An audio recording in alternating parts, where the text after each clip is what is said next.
Hi friends, எல்லாருக்கும் வணக்கம். நம்ம வீட்டில் எப்படி சிம்பிளாக வந்து ஈஸியாக குயிக்காக ஒரு 15 மினிட்ஸ்க்குள்ளே வந்து எப்படி ரோட்டுக்கடை தக்காளி சட்னி செய்யணும்னு பார்க்கலாமா? குழந்தைங்களுக்கு ரொம்ப பிடிக்கும் காரம் கம்மியாக போட்டிங்கன்னா, பெரியவங்களுக்கு அதுக்கு மேலே காரம் அதிகமாக போட பிடிக்கும். ஒரு 100 இட்லி சுட்ட கூட பத்தாது தக்காளி சட்னிக்கு, அவ்வளோ டேஸ்ட்டாக இருக்கும். வாங்க வீடியோக்குள்ளே போகலாம். 2 பெரிய வெங்காயத்தை வந்து 4 அரிஞ்சு போட்டுக்கோங்க. நம்ம அரைக்கிறதுனால எப்படின்னா அரிஞ்சு போட்டுக்கலாம். அதுக்கப்புறம் 4 மீடியம் சைஸ் தக்காளியாக போட்டுக்கலாம். அதுக்கப்புறம் 3 பல்லு பூண்டு. அதுக்கப்புறம் ஒரு 10 நிமிஷத்துக்கு முன்னாடியே சுடுதண்ணி வந்து ஒரு 6 மிளகா வந்து ஊற வச்சுருக்கேன். நீங்களும் வந்து உங்களுக்கு காரத்துக்கேற்ப மிளகா வந்து இந்த மாதிரி ஊற வச்சு போட்டுக்கோங்க.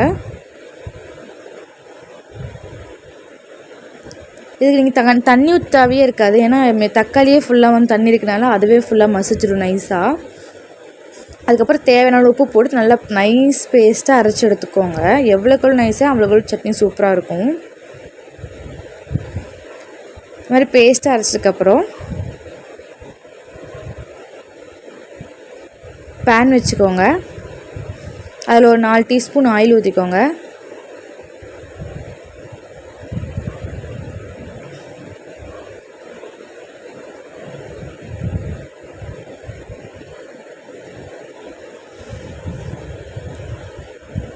ஆயில் காஞ்சதுக்கப்புறம் கடுகு போட்டுக்கலாம். கடுகும் பொரிஞ்சதுக்கப்புறம்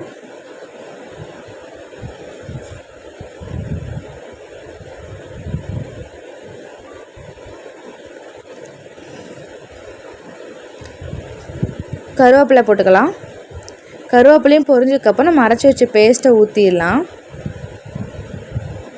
பேஸ்ட்டை ஊற்றிட்டு தாராளமாக 2 டம்ளர் வந்து மிக்ஸி கழுவி தண்ணி ஊற்றிக்கோங்க.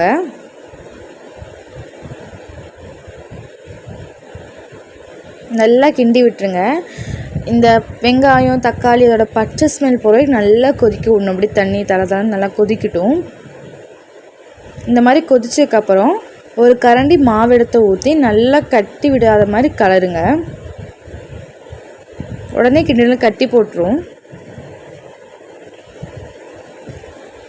இந்த மாதிரி நல்லா கிண்டி இது ஒரு 10 நிமிஷம் நல்லா வந்து கொதிக்க விட்டுலாம், மாவோட பச்சை ஸ்மெல் போகிற வரைக்கும். இந்த மாதிரி கெட்டியாக நமக்கு வந்து குழம்பு கிடைக்கும். அதுக்கப்புறம் கொத்தமல்லி தூவி இறக்குனா நம்மளுக்கு சுவையான தக்காளி சட்னி ரெடி. ரொம்ப ரொம்ப சிம்பிளுங்க. நீங்களும் கண்டிப்பாக ட்ரை பண்ணி பாருங்கள். எல்லாருக்கும் ரொம்ப பிடிச்ச மாதிரி இருக்கும் தக்காளி சட்னி. ஓகே ஃப்ரெண்ட்ஸ், அடுத்த வீடியோவில் உங்களை மீட் பண்ணுறேன். பாய்.